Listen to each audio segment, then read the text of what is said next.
And so sturgeon in that system, they estimate spawn between May and June in the year. What happens is sturgeon will migrate up a river system. They like to spawn in sort of gravelly areas, in more sort of rapid type areas. The young of the year will then spend the first few months of their life kind of hiding out in the weed beds adjacent to these gravel ripple zones. And then what happens is they need to move downstream, and then they spend the rest of their life in a lake environment, is how lake sturgeons live. So in the Manitowish River below Rest Lake Dam, this is Rest Lake over here on the far right, and this red line kind of shows the river system of the Manitowoc.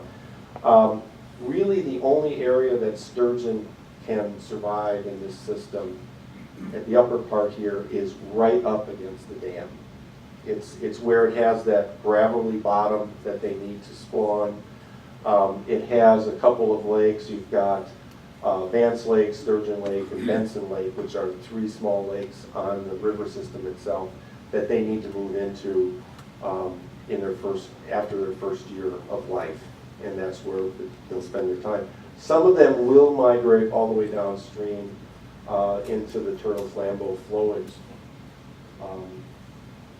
but be aware of that. That predominantly I drew that orange circle on there. That's the prominent area that we're talking about for management of sturgeon. Okay. Now, DNR is saying that we would like to have 75 to 100 CFS of flow in that river system. That would be the optimum for spawning of lake sturgeon. Now, keep that word in your head now, optimum.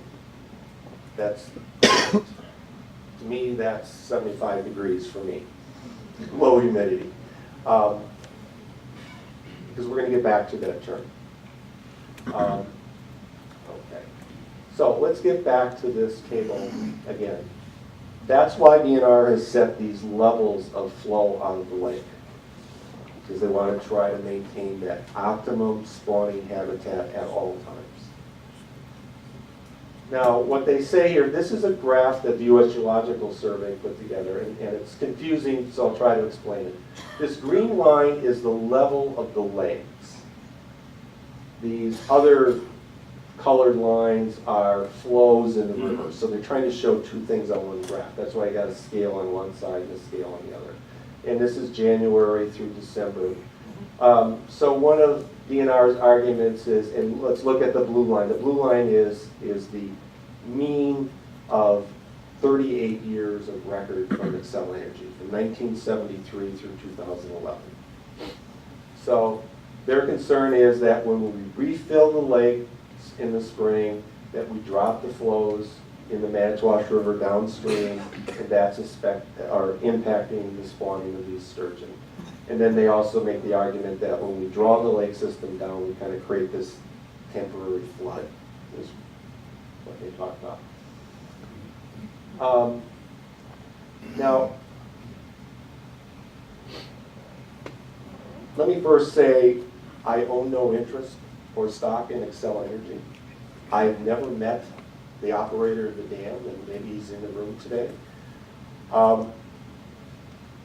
I think they've been unfairly portrayed in DNR's documents, and I think they need to get credit, because I think when I look at the records, they're pretty much following their order pretty close.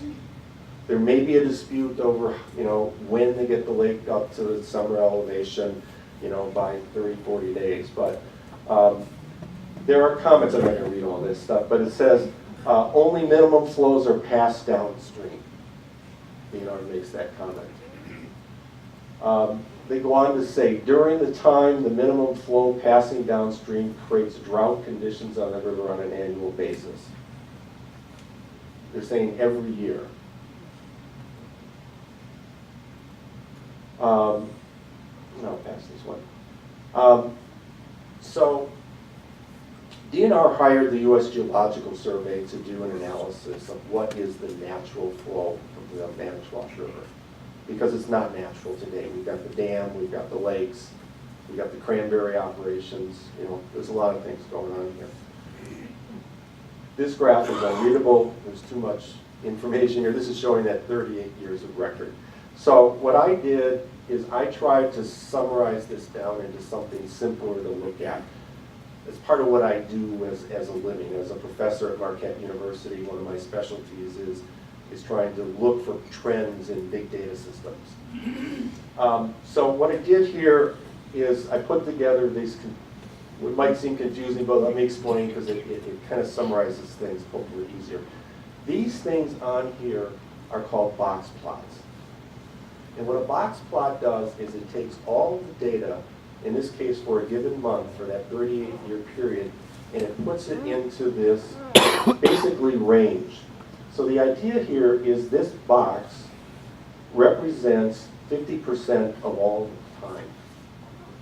The little line in the middle is the median value. So 50% of the time is at that line, or above or below. These little bars that come off here show me the minimum and maximum that it ever gets to. And these little dots out here are statistically outliers. It's not that they don't really exist, they're just very strange events. This little dot way up here probably was a very unique flood. So what it does is it takes all of this and compresses it down into something a lot easier to see. Now, I drew this blue line on here. This is the 40 CFS minimum that Xcel Energy is required to operate today. And if you see, none of those boxes or even the bars go below that. It's rare that they ever drop below 40 CFS. So those statements that they're holding back water, I think we just need to be honest. The data is not saying that. Now, I looked at, they make sort of the accusation that they create these drought-like conditions in the spring. This here is, I looked at all of the days from 73 through 2011, 38 years of when they dropped below this 40 CFS. Now, this is kind of hard to read for you, but these numbers on the bottom are 1 through 12, so these are months. The only time they've ever dropped below 40 CFS in that 38 years was 56 days in 1976, and those of you who were here, remember, it was a pretty severe drought. Prior to that, the worst drought was in the 1950s, late 1958 to be exact. So, during a severe drought, they can't control. Nothing's coming in, obviously, they can't, put anything out. But if you notice, they never drop below like 25. They're always bypassing water. So they've never shut the dam off. 3 days in 1989, 47 days in 2005. Many of you were here in 2005. Pretty dry. And then a day in 2006. 0.77%. Less than 1% of the time do they ever drop below 40 CFS. So I just felt that you needed to be aware that someone needed to defend them from those comments. They are doing, in my opinion, a pretty good job of staying within the order. And in fact, if you take DNR's, USGS's own graph, and this blue line here is the mean of 38 years. If you look at the lowest level, it's about 75 CFS. So they're not dropping right to 40 and then trying to get away with the minimum. They're typically discharging a lot more water. In fact, again, this is one of these box plots. So here, again, numbers. My software likes numbers. It doesn't like narrative. August, September. So I apologize for that. We won't let me use that. I have to put 18 for August. And these are flows here. And again, these are the range throughout each month of the year for that 38 period. So this is DNR's table again of what they want to do. So let me put some lines on here. So here is that 100 CFS in the winter. Xcel Energy is exceeding that pretty much all the time. Here's where that 200 in the spring during sturgeon spawning, more than 50% of the time, they're exceeding that today without a change in the order. We look at early spring. May could be debatable. There is, you can see May is much lower. Again, that's when the system's getting refilled. Here's midsummer. They're exceeding it more than 50% of the time. Late summer, they're almost always exceeding it. And again, back to winter, they're always exceeding it. So the point I'm trying to make with this graph is two things. One is Xcel Energy, I think, has been falsely accused. Secondly, we're not that far off from this natural flow regime that DNR is proposing anyways. That's under the existing operation. Okay. Now, back to this statement from earlier. This is DNR's goal, and I underline the important part. Match the natural pattern of levels and flows of northern Wisconsin flow-through lakes. Key word here is natural. What is natural here? We've been operating this lake under this regime for 80 plus years. We have you here living on the lakes. We have the cranberry operations that have now formed. In fact, the cranberry operations take, depending on the year, anywhere from 11 to 27% of the flow in the system.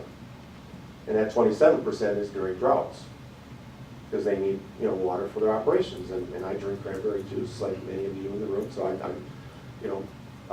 think it's a valuable industry up here in northern Wisconsin. But the point is, the system is not natural. And so one of the concerns I have is that if we try to recreate the natural flow downstream of the Rest Lake Dam and the Manitowish River system, who's going to make up for that? The cranberry growers don't need permits for their withdrawals, so they're not going to get regulated. It's you as the lake are going to pay for that. You're going to make up for that flow by having lower lake levels during drought periods. When we have wet years, and hopefully this year will continue to be a wet one, it's not a big deal. There's plenty of water for everybody. It's during the droughts that it's a concern.